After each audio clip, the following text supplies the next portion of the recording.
നമ്മുടെ കേരളം 1956 നവംബർ 1-നാണ് രൂപം കൊണ്ടത്.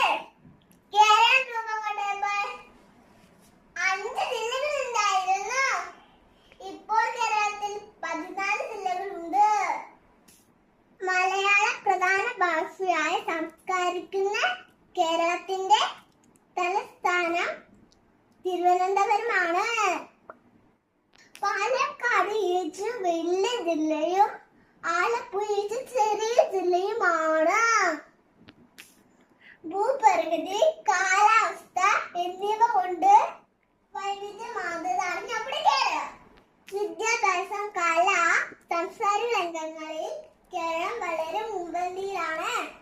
കേരളത്തിന്റെ ഭൂപ്രകൃതിയും സംസ്കാരവും കാത്തു സൂക്ഷിക്കാൻ നമുക്ക് എല്ലാവർക്കും കടമയുണ്ട്.